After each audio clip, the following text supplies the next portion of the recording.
We are live in 5, 4, 3, 2.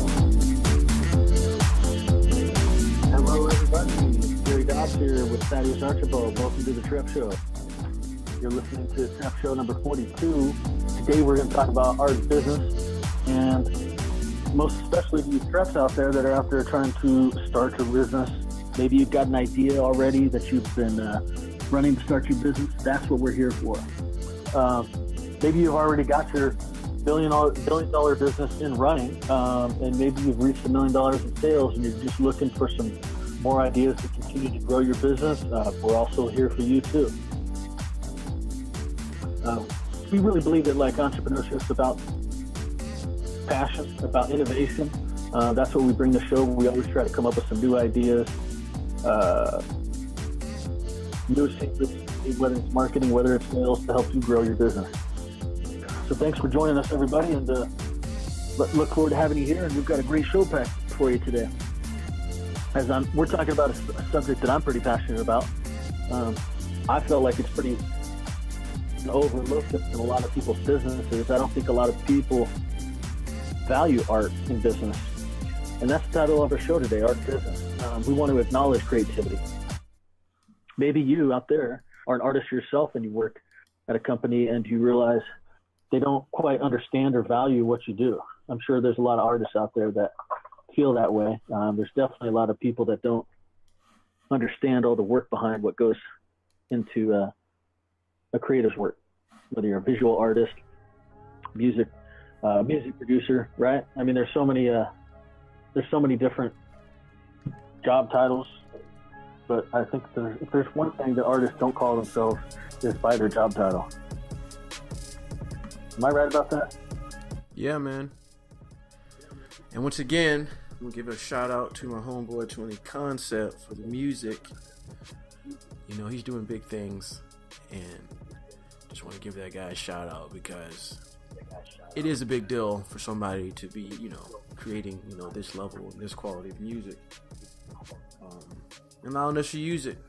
And that's what the whole thing about, when you're talking about building a $1 billion business is having a team of people that can work together and do the cross promotion and do all that kind of thing. Like if you have a system and you're working, and I'm Thaddeus Archibald, by the way, and you're trying to work this system and you're trying to do anything like that, and the number one thing I feel like a lot of people need to realize is if you have a team, use your team, but don't use them. You know what I mean? So just wanted to get that out there. I always got to give him a shout out. You know what I'm saying? And maybe one day we'll have somebody like him because he's really high level now in the music industry. So I'm pretty I'm glad to know him because I feel like, if he gets on, then, pretty much be like, hey, bro. That's how it is. Yeah. Hey, man, you got to give credit to people. We work so hard at it.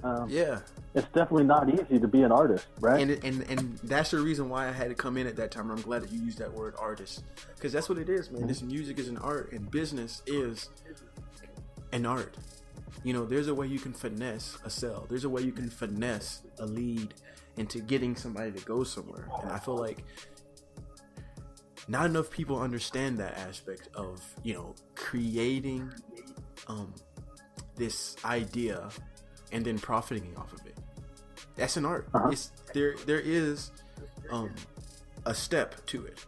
And even if somebody says, well, it was by accident, it was a fluke, I didn't really get here, I didn't really choose this right here, I got lucky, and blah, blah, blah. Yeah. No. Even if you got lucky, you know what you did do? You had a plan, and you had an idea, and you finessed it. That's a word that they use in Baltimore, finesse. You're like, oh, you finessed it.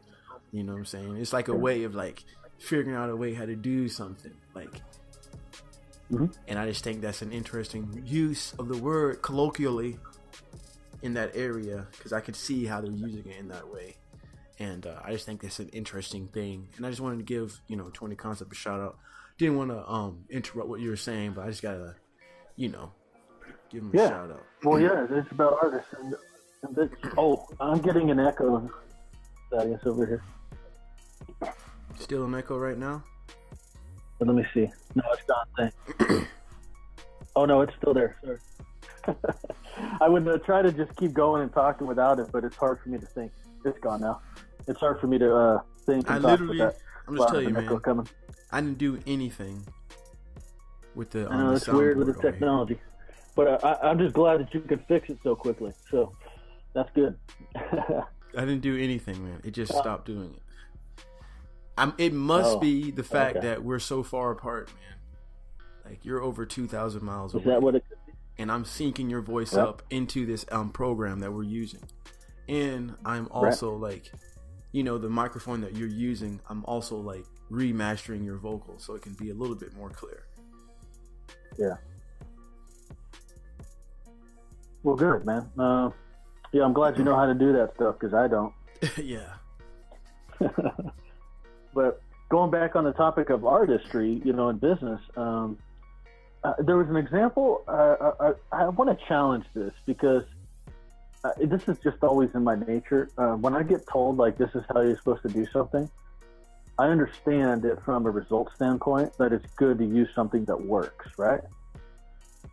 But there's a side of me that always wants to challenge things. So, like when you're writing an ad, right?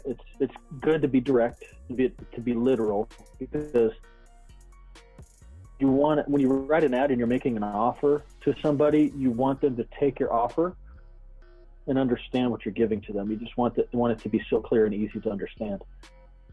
But one of the aspects of when you're creating an ad, the visual aid is from a lot of sources, and when I've studied on creating my own ad campaigns, is they say to make the graphic literal, right?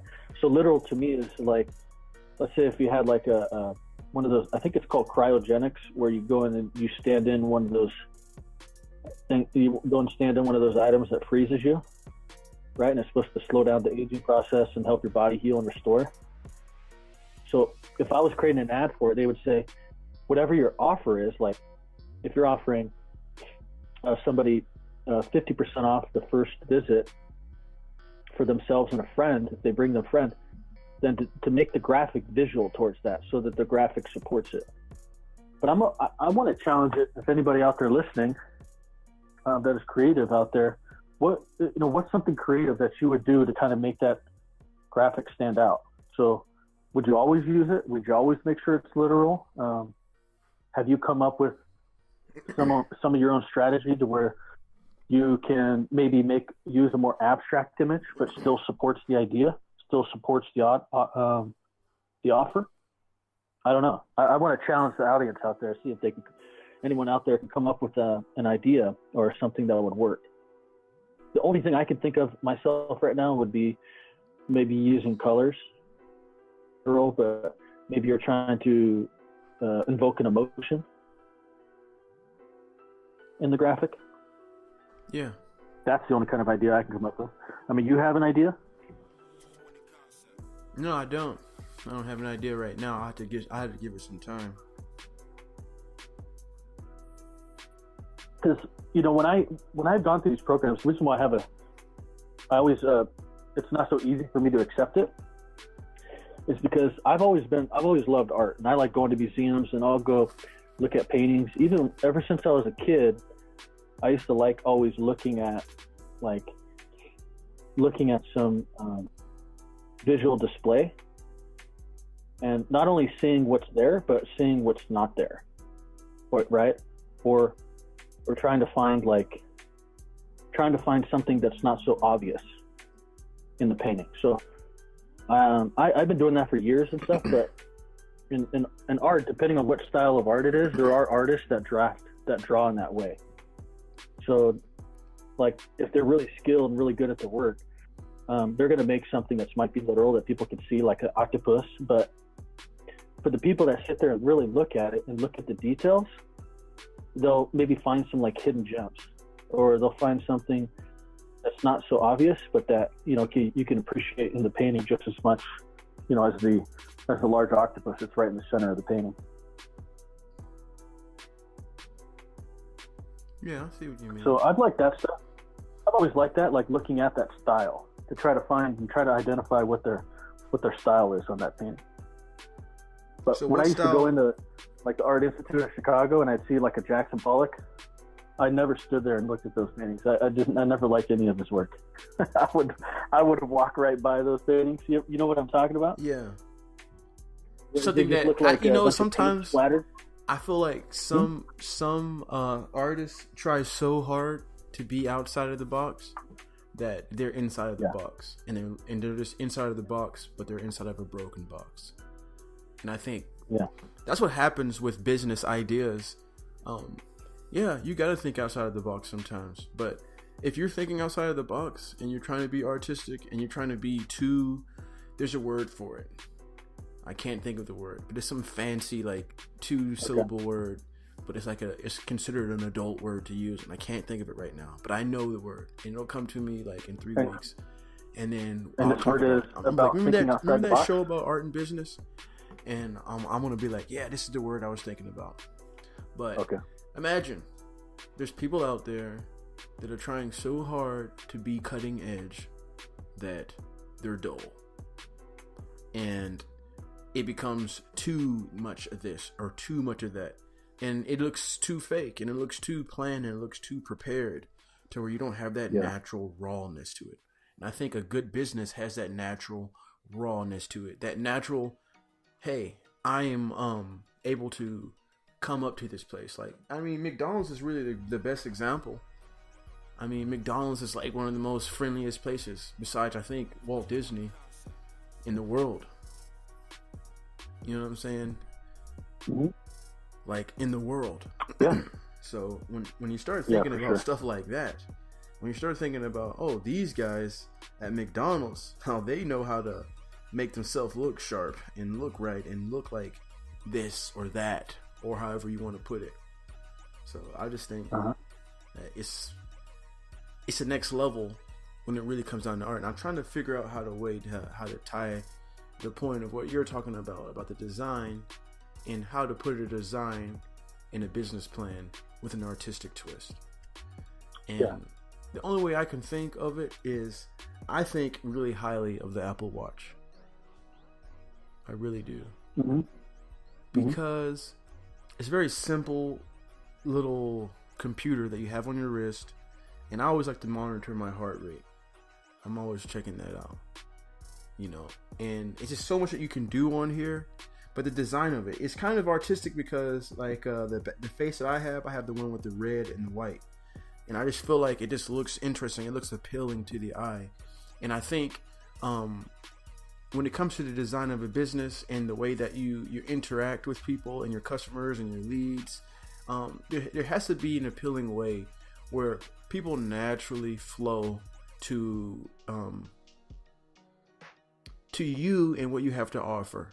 And it's never like it's a transaction. It's like, hey, somebody on their own will saw something that they liked, that was interesting, that was useful, and they chose to interact. And I think like the businesses where people choose to interact with them are the best kinds. Can you think of any off the top of your head where people there's organizations right now that people go and choose to use, almost like a cult following? Also, almost like loyalty beyond reason. We talked about that a couple months ago. I think one was one would be, there was this new company that I actually just come across because somebody mistakenly sent me money a couple of days ago. It was just like $7, and she used Venmo. And when I asked her, why'd you send me money, she's like, oh, whoops, I sent it to the wrong Gary. And Venmo is like a PayPal service. But what I learned is the difference is you can add like emojis to it. And so there is like a social expression to the app. And so I had learned that like a lot of the people using this, like they're actually targeting more millennials and younger people that have basically grown up with like a computer in their lap or an iPad or something like that. Like now the technology is around so long, there's lots of young adults that have always had access to a computer ever since they can remember. So their experience with payments is totally different than, say, like an older generation, right?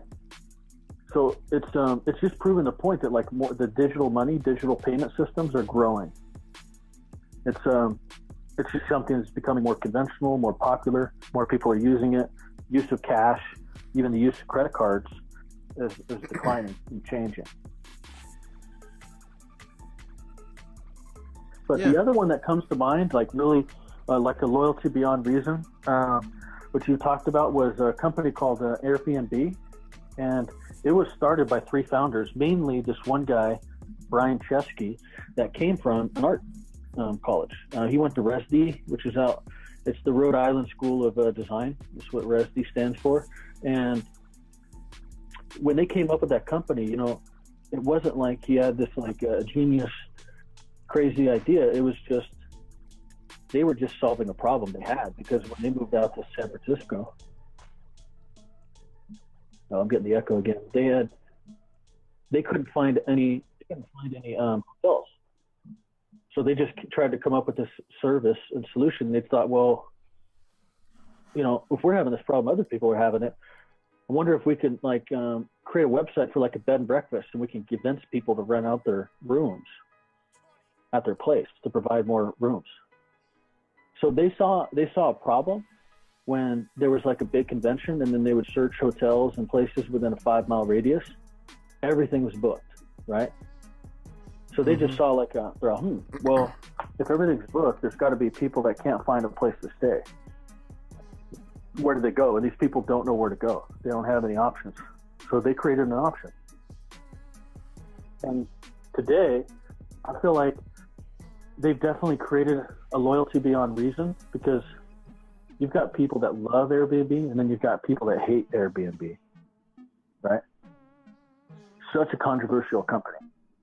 Why? So maybe that's a recipe for entrepreneurs, for people out there creating something that is so distinctive that not everybody's going to love it, but you're going to get enough people to like it, because Airbnb is a $1 billion company already. Yeah, I noticed that too. And I noticed a thing about what I do in the creative space, because I'm a creative type person, is I try to find things that will shock, not offend, but shock somebody into a particular feeling or an emotion, and get them to think about something. And then I like to see what side of the fence they are on. You know what I'm saying? Because I understand that things require attention, and I'm just really learning the whole attention phase. You know what I'm saying? Like, oh, this is how you can get somebody. This is how you can get somebody to notice something. This little nuance in what I'm doing can get people to notice what you're doing. And then I try to use that to my advantage, and I try to build off of that and really create content, and then create the context of that content to at least strike that nerve. And not that I want to offend anybody or like get somebody to feel some kind of way or whatever it is, but the thing about what you're talking about with Airbnb, you hate it or love it, those are kind of ways I'd rather be.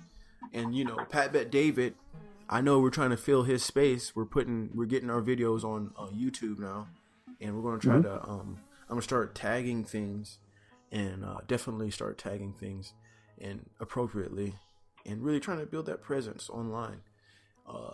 Because I think that we are becoming the new resource for just practical guidance and knowledge. I know that a lot of people want to say, "Oh, what do you have to show for your success?" And I feel like what we have to show for is that we understand the process and we're applying it. And we are just like a lot of people out there trying to make it. I know I just really went off topic and I almost forgot what I was going to say. But I had to go say this part, because when you think about it, when you really think about creating something and really tackling the nerve and really getting somebody invested physically or mentally into something, there has to be something about what you say that they remember. It's not even about the context of what it is or the product. or sometimes it is a product. I mean, the product is very the key thing. But what I'm trying to say is, it's that one little entity that you bring to the table that they remember about what you offer in association with whatever product you're trying to sell. Because if you're just a bland flavor of ice cream, a bland flavor ice cream, vanilla ice cream, to me is my favorite kind of ice cream. That with a little bit of sherbet orange in there. But vanilla is a pretty just normal flavor. And people always going to be like, that's a baseline flavor. But, you know, sometimes somebody wants a little bit of, you know, Rocky Road or the fudge one, or with the brownies inside of it, or the fish from Ben and Jerry's. And it's just like, do you want to be that one memorable thing in somebody's life to where you affect them and they remember that instant first? And then you can use that to talk more about it. You can use that to build into the idea. And that's what I like to do. I like to do things, and then, you know, if somebody disagrees with them or somebody agrees with them, I like to for them to notice that one little thing that I did, and then I can build my point off of that. And then that's the way you can convince somebody. That's the way that you can at least not convince them, but get them to see from, okay, this is this perspective that I'm thinking about. This is where I'm coming from on this idea.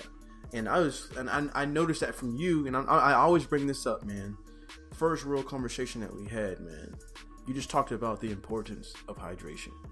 You really talked about it in a way, and you took something, and I will always remember that. I will always remember your delivery, and that's what I feel like the artistic individuals on Earth, they have an ability to make things that they stand out. You notice those little things. Because it's not that they're out of place, it's just that they're noticeable. And you're like, man, why'd you do it this way? Why'd you do it this way? Or why do you use this? Or what's the importance of this? And what's this right here? And sometimes you have to be outside of that box. And you have to be on that fringe, like I was saying before. Because there's fringe people out there, and then there's fringe wannabes out there. Where people just go and they tattoo their eyeballs. It's so far that there's only a small group of people that are attracted to that. But if you're fringe, where people look at you, you don't have no tattoos, nothing like that, but then you're in a place where somebody like you wouldn't be there, people are going to be more like, oh, what are you doing here? Like, And then you can use that little difference that you have about yourself to open up a door. And I think that's the interesting part about art, because good art opens up doors.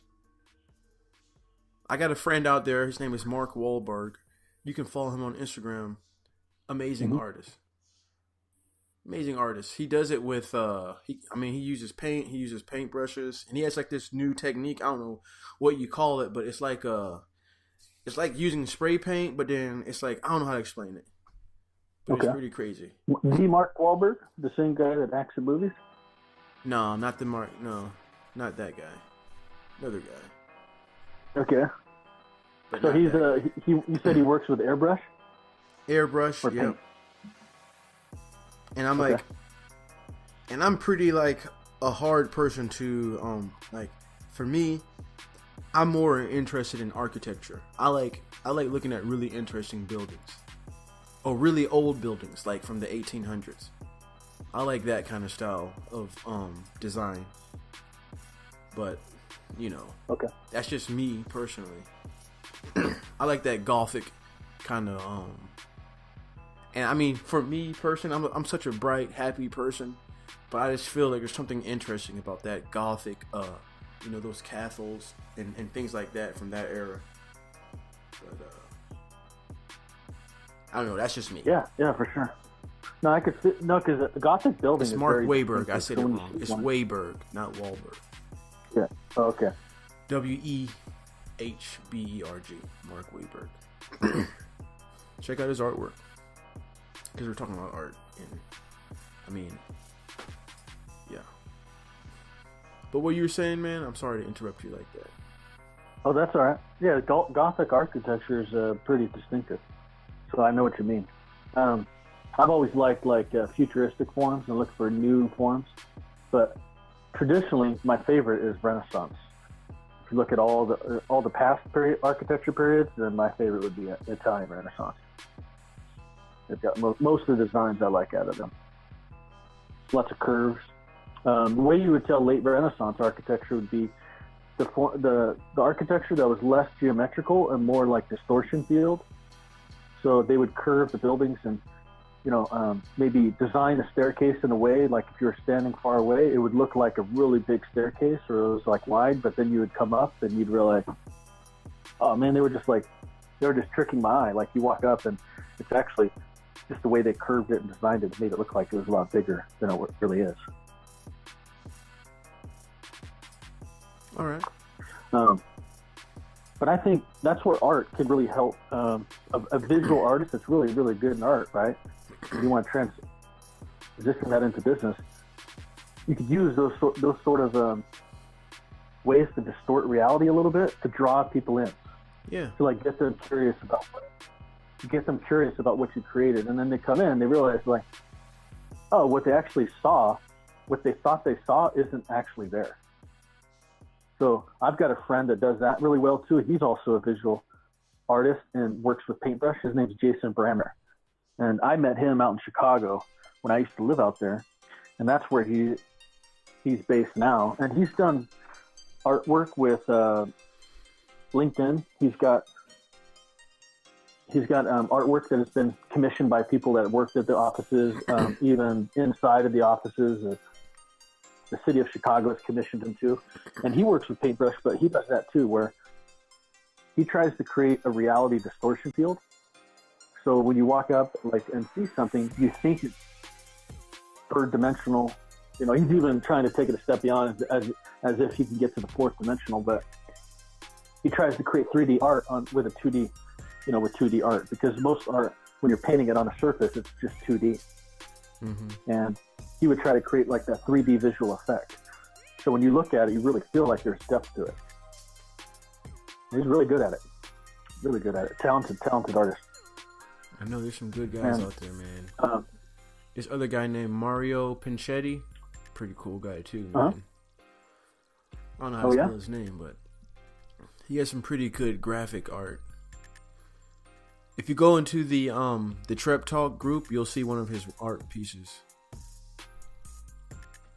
I teamed up with him and I just made like a little meme. If you go into the group, you'll see. And that's just a little funny group, just a funny little meme. But it's just like an interesting, because it is talking about, like I was talking to you this pre-show and I was just saying like, the box is such a crazy thing, and he got this art piece where it's this girl and she's like finding her inner peace inside of a triangle over a mountain. And I was like, oh, wouldn't it be cool if that was outside of the box? That's when you have reached a new level of understanding of like, okay. Because I think a lot of times when it comes down to like how people focus on things and how people grow and how people build their teams and all that other kind of stuff that goes with this whole business kind of stuff, is that people don't understand that it does take a little bit of pizzazz, because it's just not just straight books and numbers.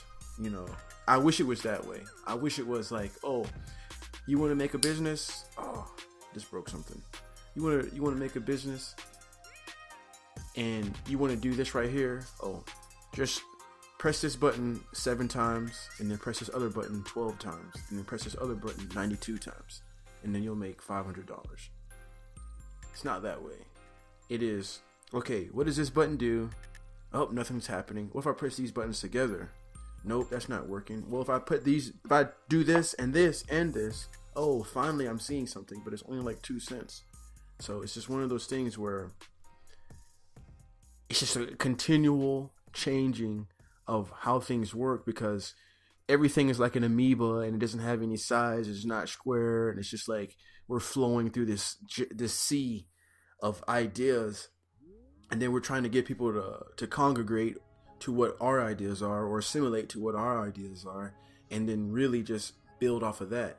And I feel like it's the greatest thing and the worst thing at the same time, because at the same time of us really trying to figure out what we're doing and where we're trying to go next, the main focus that I feel that is difficult, and I think where we are working on is really building that foundation to where the creative aspect doesn't undermine the direction. Because I feel like if you're too creative, then you always want to change up things. You don't want to maintain the structure. So there's a way to have that structure and then have that artistic hue or skew, or how you want to say it, where when you look at it, you can tell that, hey, those guys got their stuff in order, but at the same time, we can see they're on something. It's not just a whole bunch of just happy ideas and dreams. There is a real direction. There is a real goal that your company and what you're trying to do and what you're trying to reach is trying to go to. And I don't know, do you have any thoughts on that? Or well, I was actually, while you're, go ahead and keep talking about that, because I was actually going to create a post here in Facebook group while we're talking. So why don't you keep expanding on that, and I'm going to finish this post here. All right. Basically, what I was trying to say was, the idea of having a foundation, right, and having this image that people can see. So having your brand. And I was talking with a colleague today, and he made a very good point about branding and things like that. Of course, me, all the time, I'm always going to try to figure out a way to at least be like, hey, I am making this point right here, but I do agree with what you're saying, and I understand. And and that's the thing about having a solid foundation. When you have a solid foundation, it doesn't matter about the artsy stuff. The foundation is like, hey, this is the direction that we want to go into, and you don't mess with the foundation. You know what I'm saying? And I feel like in business, you really have to think about that. You really got to be able to consider that, hey, you're not the only person, especially if you have a team, especially if you're partnering up with somebody and you have a team, you want to work together. And I think in life and in business, there are things that are just non-essentials. So there are things that people can have a disagreement on, and it will not affect the flow of the work. It's one of those things where it's just, hey, you think that way and I think this way, and the only way that it can be an issue is if another person makes it an issue, when they know that it's not an issue. Like it'll be like me and you, we have a difference. Like me and you, we have a difference on artificial intelligence. I think that I have I'm of the mindset that the idea that artificial intelligence is there's a word for that. It's a false word, because how can it be artificial intelligence if something intelligent created it? And this idea of it thinking on its own is doesn't make any sense to me, because something created it first. So it's not truly art. It didn't just create its own self. You know what I'm saying? And I look at it from that point of view. Okay. You know what I'm saying? It's always going to be limited to who created it first. So even if it tries to create itself better, whoever created it gave it that ability to do such a thing. So is it really creating itself better? It's only just doing what it can do already. But you could say, though, that I think where the difference of that is experience, is learning from experience. So let's say you created a program with artificial intelligence, like machine learning. There is a program for it, so it's very different than but you created programs. The environment. The parameters are already created for it to react to. So you give it the parameters. You give it the parameters, and you say, okay, I want to give it the ability to recognize visuals and understand visuals. I want to give it the ability to read text and understand text. I want to give it the ability to understand what emotion is, and how you would understand a human emotion, right? So you just give them that, and then that's it. So what they've been able to do with the artificial intelligence languages now is the software will get those bases, like the foundation, but as it's starting to use those skills and let's say scan millions and millions of pictures then they start understanding what a sidewalk is versus a car and things like a smiling face, a woman, a man inside of a picture. It can do a lot of that based on the experience. So it's getting better at it from the act of actually practicing it. So I feel like people are a lot like that too. Like you could just tell somebody, okay, this is this, and that, and this is how it works, but they're not going to truly understand it until they actually put it into practice and actually act with it. So that's what they're doing with the software. Is they're just giving it like a basic understanding of something, giving an understanding, and then it's going out and acting on it, and then it's learning from its past actions and getting better and improving. So that's how I look at it. And that's what I've noticed in the differences with machine learning and artificial intelligence software that they're creating, because it is in essence, I think why they also come up with that term too is because these softwares are becoming more human-like. So they're taking on human characteristics. So you can actually, I mean, think about the old programming. So when they used to process stuff, it was just processing data. Like you would label a field, press in data, and then you would still have to tell the software like, okay, well, if it's numbers, I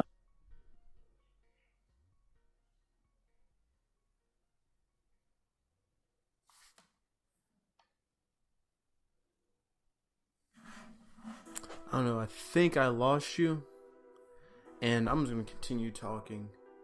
I don't know what just happened, but I did lose. I'm gonna call him right back and see what just happened, because this is interesting.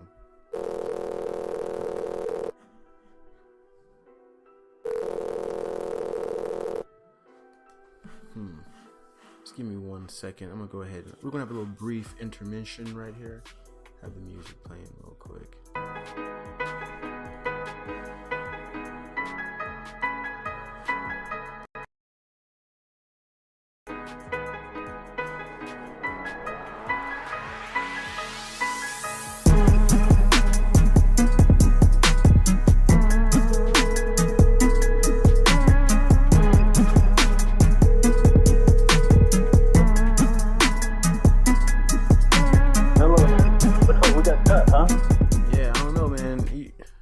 Cut off. Call got cut. It just cut off. I didn't even realize when it cut off until you started calling me back. Yeah. Like you. All right. Well, we're back. We're back on and we're live again, right? Yeah. We're still live the whole time. Okay, cool. I just had a little beat playing in the background. Yeah. Good. Right. Okay. Yeah. Sorry about that, everybody listening. I had little technical difficulties, but we're back on. And just to finish, like what I was talking about, artificial intelligence has basically been able to create a more human-like library that's giving software programs the abilities of abilities that people have, So like when you have a baby, like when you have a child, you're going to get books on childs, and then you're going to get these breakdowns of like different skills and functions that a child's starting to learn, like dexterity, like movement of hands and stuff like that, cognitive thinking, things like that. So these different categories of abilities, they're going to learn, like they're functions that the child ends up developing and learning on their own. Some get it earlier, some get it later, some develop a few different ones at a higher level. It's just all different.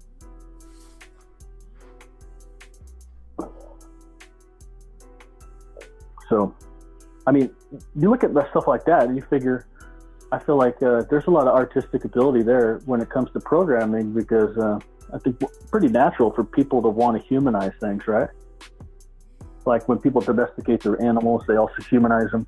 You see people that put outfits on them. Now you got software engineers now trying to do it with software and humanize the software that they work with so much. Mm-hmm. So we're definitely in an interesting time, Yeah, we are. And I'm just saying, like, basically, I'm just pointing out that going on. And that's what I was trying to say in my little difference. Like, hey, I feel like there are non-issues that people make an issue in a business. Yeah. You know what I'm saying? Because I know that it's the same thing. Like with any relationship, sometimes the argument is based off of people wanting to be right and not, and like stifling another person's opinion and forcing them to only think their way and like agree with everything. That's just not realistic. I can't agree with you on everything, and it's not realistic. You know? And if you and I come into this business relationship thinking that we're going to agree on everything, then we're never going to win, because we're always going to be like, if we're always trying to make our point, if you're always trying to prove your point and I'm always trying to prove my point, and I'm not willing to accept that, hey, you have a different view on this certain issue, but the main theme of what we're doing, the main point of our job, or what we're trying to do, what we're trying to build is the same. But we keep on catching ourselves on the outliners, on things that really are non-issues. It's just like, hey, it's just your personality, and it's my personality in this industry. I'm more of like, I still believe in human power, and like they're the greatest form of intelligence. And just because the computer can do it faster doesn't mean it's smarter than a human being, because it took a human being to create the computer. So I'm still of that kind of mindset, even though where Kasparov got tied with Deep Blue or something like that, and then he finally ended up beating him because it can see all the moves and all the other stuff. And like, there's a difference between being like, I mean, in architecture, and I know you said something about lines. You were talking about that one lady that died of cancer, and she was really good at playing with the lines, you know, and the perfection of the lines. And it was abstract, and that little bit of that's the reason why I like Gothic architecture, because it's that little bit of imperfection, you know, where it shows like, well, it's not this happy looking kind of thing. It's like that dark figure, you know, that dark shadow in the back, and it kind of puts like me the gargoyles that are common in Gothic architecture. And it kind of just lets me know, like, hey man, you know, it really highlights your humanity, so you can see like, oh yeah, man, is there more to it? You know what I'm saying? And I think that's the best part about having a relationship in business, is that people understand that, hey, even though we have these differences of views, we do understand the mission. And I think that you and I, we really have a really good grasp of what the mission is and what we really want to go to and how we really want to build this. And I know that we've been doing this for a little bit of time now, and I feel like now we've moved into getting them on YouTube, the podcast on YouTube, and pretty soon when we get all the you know, the background stuff set up, you know, the mics and all that other stuff, we'll be getting it onto iTunes podcast and Spreaker and Spotify.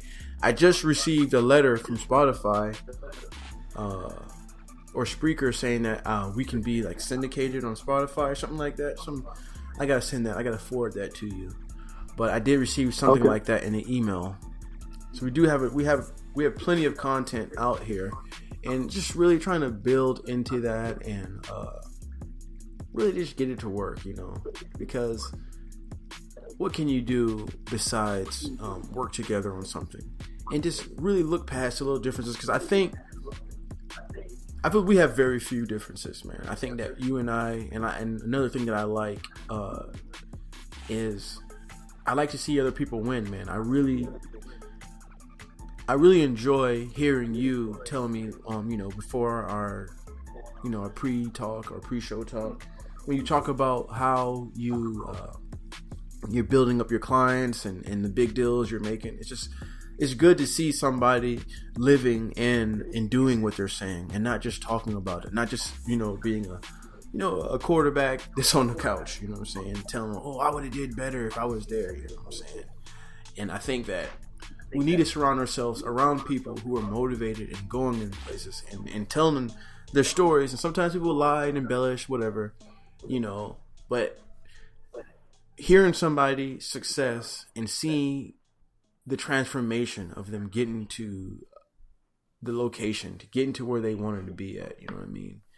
That's really important to me. And I think that I wouldn't mind, like you were saying before, like getting people to come in and just have like a little testimony of people talking about like, hey, this is what I did, this is how I got to where I am right now. and this is a little bit what I did to get there. And I think that would be good to have like a little section on that. Just have somebody come on here and just, connect their audience to this right here so we can build it more. Because I'm definitely trying to figure out how can we include more people in this growth process. Because we are Treps. We are entrepreneurs. We are looking for the horizon, or looking past the horizon and seeing whatever's coming in our direction. And I think that's a wonderful thing to do and understand and really focus that energy in. And I feel like surround yourself around people who are motivated and are going somewhere and doing something like that. You know what I mean? Yeah, definitely. I look out for the audience and see what ideas do you have for us on making our show different. We were talking about this before, and I was basically getting at how can we make our show a little bit different, a little bit something like what they're used to experiencing when they're listening to talk radio. But how can we make this even different and new? Because you got podcasts, you got a lot of podcasts. The fever of podcasts has grown quite a bit this year. So we look at then, well, what can we do with the Trep Show? Like, what do you guys like to have like on a podcast like this? What features? Is there a segment that we can add in that would make it more interesting for you, that's going to help you on your journey as a Trep? What is it? Let us know and join us on the Facebook group and post in your suggestions and your feedback, and let us know. Let us know how to make the show better for you. Yeah, definitely let us know, because we're working on this. We're working on this day in, day out, right? I know, and I feel like, hey, man, I'll even critique myself on here. I notice sometimes like I have like these awkward pauses. And I know, like, in radio and podcasts and things like that, even on TV, that little awkward silence is never necessary. So I'm trying, I'm working on that, make sure that, every single second of this show, we are saying something and we are adding value, and we are able to put these ideas together, and we're not sounding like we're all over the place. Because really, we're just talking about art and business. It's a very simple idea. It's a very simple theme, very simple topic. And on top of that, I want to go ahead and introduce the exclusive offer. We're going to be putting something together for the viewers. That's going to be coming pretty soon. We're working on it right now. It's in the works right now. And it's just going to be a little free link to a YouTube video on marketing exposed. And, Gary Digital, he's pretty well known for this right here, and his CRM and his understanding of, the workflow and business process. And we want to just give you a little taste, a little something like that, and something that you can use that's just a little bit more than what we're saying in this general aspect, or there's this practical aspect of things. So something that you can really use and you can really apply it and really see a gain from it. And basically we'll give you some ideas, some tips and some tricks, some resources, some things and tools out there right now that you can use that are free for up to a certain point, and just to really get your foot wet and really understand that you can do these kind of things. If there's anything extra you want to say about it, Gary, you can let them know, or you just want to keep it a little, build a suspense on it when we're going to release that. Hey, well, keep it a little mysterious right now and see, and see what kind of interest we get on that. Is that something that you listeners are interested in? Let us know. Tell us if that's something that you want to know more about. All right. Because I think that is something that has to happen next. I feel like there has to be another way that we can have this intimate relationship with the people who watch and offer them something. Because I think people are out there looking for answers. And what better way to do that? And, who knows what happens if you... sign up for this. And it's, of course, 100% free, no cost to anybody. So it's just like nothing but your time and your opportunity for reaching success with an idea that you may have not been thinking about, or you haven't connected with anybody and you really want to just connect you with other people and just build a real community, a strong, organic community of people who want to learn about success and not want to go to some person like, sometimes they say, well, you got to go to somebody who's doing it. I mean, let's be honest. How many times are you going to get up to Gary V without paying any money? Are you going to get to Tony Robbins without paying any money? We are people who understand what those individuals at that level are doing. The top tier entrepreneurs or motivators or thought provokers, however you want to call it. That's what we are. We are the new age thought provokers. And you get your foot in right now while we're right here and we're attainable. I mean, not attainable, but reachable. We're going to definitely pour into you because we want you to succeed. That is my number one ultimate goal for the universe. Help other people succeed. Because what better way can you feel as an individual than to help these people feel good about themselves, help them succeed? It's nothing like somebody telling somebody like, hey man, this is how you can make $20,000. And then they do what you say and they come back to you and they say, hey man, I made $80,000. I used what you told me. Nothing like that feeling, man. Because you know what happens? They're going to come back and they're going to say, well, man, what are you doing? Like, what are you doing? You're like, I'm willing to pay you money because I see that this free tool that you gave me, because I believe that if you do join up and sign up, I'm not trying to push it. It's not no time limit on it. We're just going to release it at will, and it's going to be open for a little season, maybe for like 300 to 400 people, and then it'll be gone, and only those people will have that access to that. Because we just want to put it out there because we don't want to flood the market with these strategies and ideas that we're working on. Right. So, well, we also want to educate and give the entrepreneurs, the Treps, the upper hand, right? Mm-hmm. Like, we want to give you all the backside and insider secrets on the information for what you need. So, for like your example, if you're going to look to raise money for your business and you're trying to figure out how to grow it because you need capital, well, understand, like, it seems like really attractive to go and create a software startup and then go raise lots of money and create a business that way. But what you're forgetting is, well, if you've got a really unique ability and you're highly skilled at what you do, you got to think about, like, is that the right relationship and the right setup for you and your business? Because maybe you're going to succeed no matter what. So then you got to look at, well, how can I raise money for my business? Do I go and look for an angel or investors to give me money to my business? Mm-hmm. Because they're more skilled in negotiating in this stuff, so they're going to take a larger share of your company. They're even going to have some control and direction about the decisions for your company too. So you're giving away control of your business. The second source is you could use a bank. And so instead of giving away equity, you could just go use a bank and take a loan and pay interest. You're not giving away any control of your business, but you're getting money to run it, and you're just going to pay interest back on it. It's a little different because you got to pay. Usually you got to start paying back that immediately.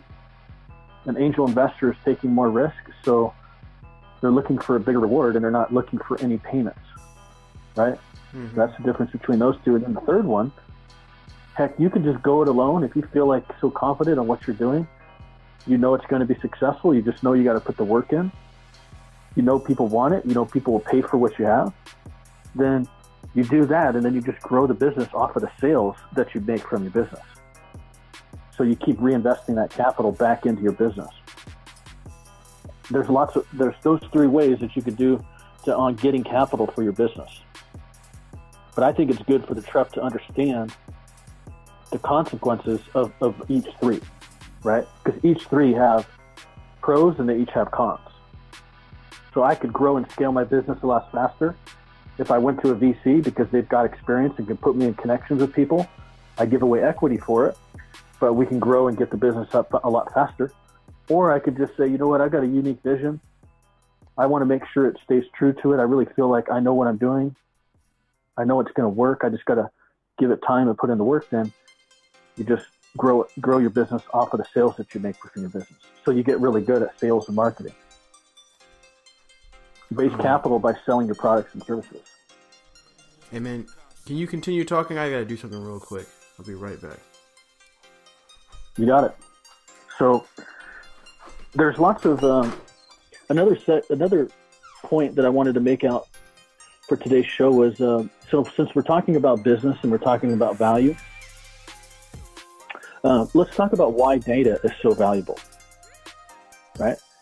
This is what I specialize in my business and what I mostly try to do when I help people. I have products and I have services, and then I have programs. And so usually when on all of my programs that people come in and work with me at my business is I'm trying to educate and show them how important data is towards their business. So no matter what size they're at, where they're at right now, you want to be able to architect your data. So you want to think about, well, what are my sales targets? Who am I selling to? So you want to start building firmographics. Most businesses are going to be B2B. If you're a consumer-based company, then you want to build some demographics on who you're talking to and selling. And you need to start collecting that information. So like if you're going to sell something and they go to your website and you give them a free resource, they give you their name and phone number and an email address, you want to make sure you capture and collect that and put it into your database for your business, right? And really your business is all about the data that you collect. So the reason why it's so valuable is because down the road, let's say you actually just kept doing things right. And in 4 years, you grew your business to do $5 million a year. But you've had so many experiences, you've done so much, it's opened your eyes to so many more possibilities. In that 4 years, you've started thinking about other things and gotten a lot more business ideas. So maybe, let's say at the 4-year mark, your last year you've done $5 million in annual sales, and you realize, you know what? I think I want to sell this business. There's been some other experiences. I've seen some other markets. I've got other businesses that I've been working on or that I want to start or that I want to put more into.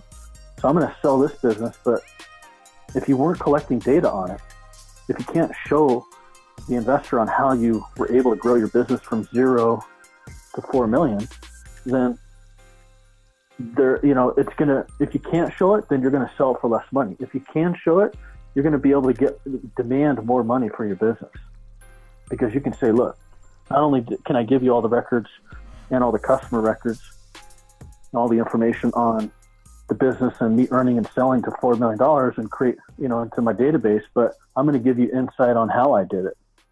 And because I've got the data architecture behind my business to show on what I was doing, what we did right, what we did wrong, and so forth. So that kind of insight is going to really help people understand how to run and operate and grow your business as it gets bigger.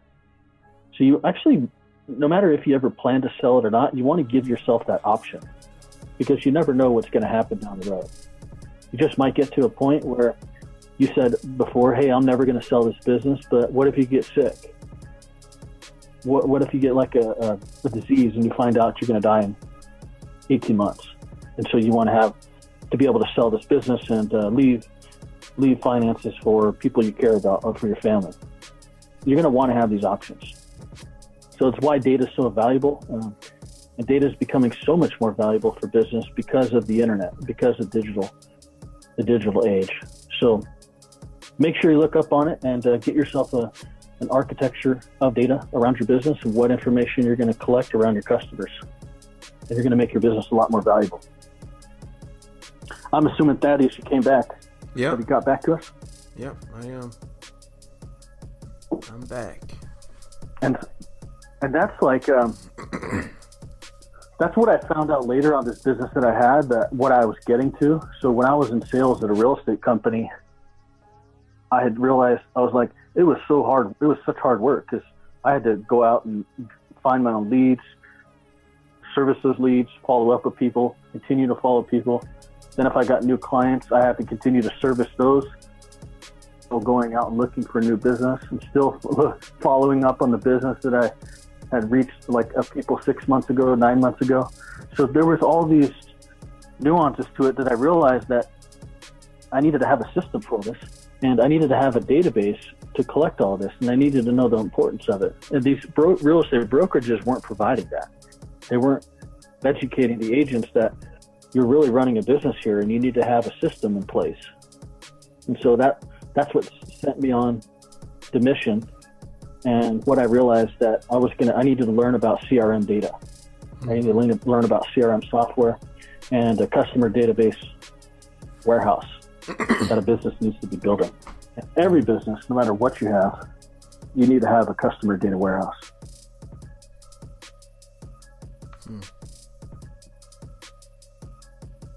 It's just so important to have that and to be able to understand it, because when you're acting and doing and working in your business each day and each week, you want to be able to look at a dashboard and see what's going on and seeing what's working, seeing what's not working.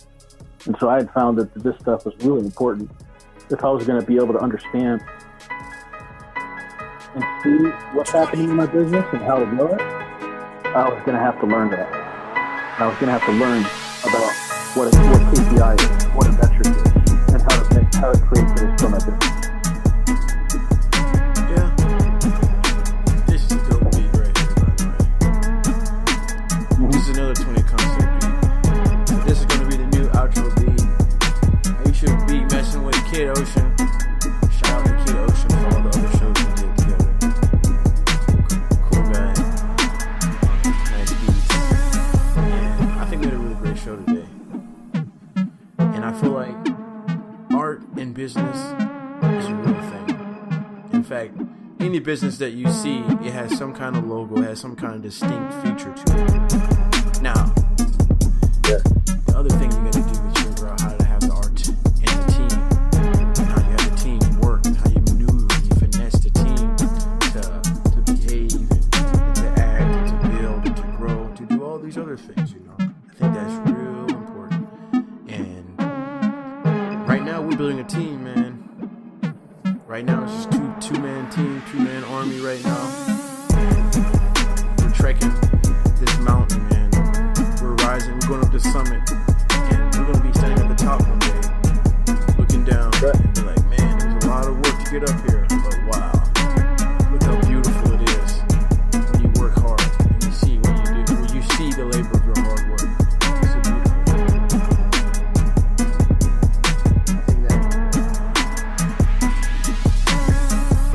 I want people to get ready for the exclusive offer, exclusive content, never before seen, just a real nugget out there, because I think people don't understand the internet is changing. And Gary Digital over here, that's what he does for a living, and he's founded something that works, and we're going to give that away for free. And so stay tuned and just be ready for it, because it's coming. You know what I'm saying? It really is coming. I was going to make a dirty joke, but we're on the radio right now. Thanks for tuning in, everybody. Yeah. Have a good day.